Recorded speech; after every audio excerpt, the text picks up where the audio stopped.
If you've ever attended a Blue Jays game here at the Rogers Center, there's a chance you may have arrived a little bit early to line up along the outfield for the chances of potentially catching a ball during batting practice or to get a spot in the WestJet flight deck, because that experience is like none other here in the ballpark.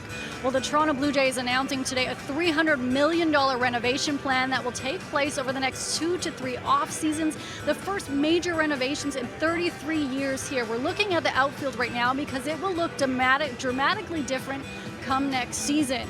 The bullpen, that will be raised, so it's about fan level around the seats. They're going to be adding a lot more around the bullpen area. They also are going to be taking out the seats just underneath the hotel in the 500 level and adding bar rails, bar stools, hoping it will be the best rooftop patio in the city. And speaking of the 500 level, they will be removing all of the seats and replacing them with new ones. Something you won't be able to see change next year is actually something that's happening behind the dugout and behind these walls here.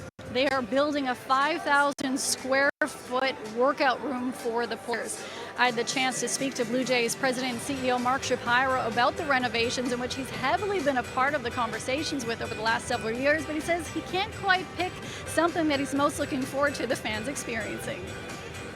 That's like asking me to choose between my kids. You know, it's a hard thing to do, right? So, I mean, the bullpen's being raised and kind of in the stands being pulled to the field, and then all the different decks and patios, and I'm excited to see how our fans use those and what kind of spaces they start to gravitate towards. And renovations for me kind of represent, like, you do it with the vision and then you wait and you see how fans interact with it. So I'm excited to see what they gravitate towards. I know a lot of your staff, they went and toured new stadiums. They even went to, as you said, to places across the pond. But did you make any of these trips? And was there a sticking point for you that you did want to see change and incorporated for fans?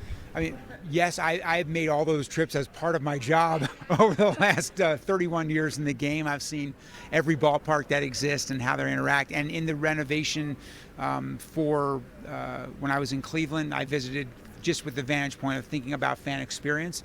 I guess I would just say again, it's moving from the homogeneous, same experience in every seat, seats that aren't pointed towards the batter and the pitcher, and making this more of a ballpark. It's one of only 3 in all of Major League Baseball out of the 30 that aren't baseball specific. So what can we do within the context of a renovation that make this a unique, compelling experience for our fans and a best-in-class experience for our players too? We talk about fans. I know one thing that will come up is ticket prices. Will they be changing? Yeah, I mean, ticket prices are disconnected with this phase, because this phase is really, it's an outfield and it's amenities and it's non-ticketed areas and it's experiences like patios and rooftop decks that are not ticketed. So it's meant to be for every fan, including just replacing the seats in the 500 level. I'm going to bring up the championship banner just because you did in your presentation. How do you think these renovations over the next 2 phases will help your team's performance? They absolutely help. I mean, it's in a multitude of ways. One, it's going to enable us to create a compelling fan experience that brings more people. And we're competing with the Red Sox and Yankees, who sell out almost every single night. So we want to create the best possible environment for our players, and that means more people coming that are more excited to be here. And this, I think, will be a big part of that. There are 3 things that will not be changing over the next phases for the renovations here at the Rogers Center: the roof, the turf, and the exterior of the building. Shapiro said if it was a $1 billion renovation plan, they would absolutely be looking at other options.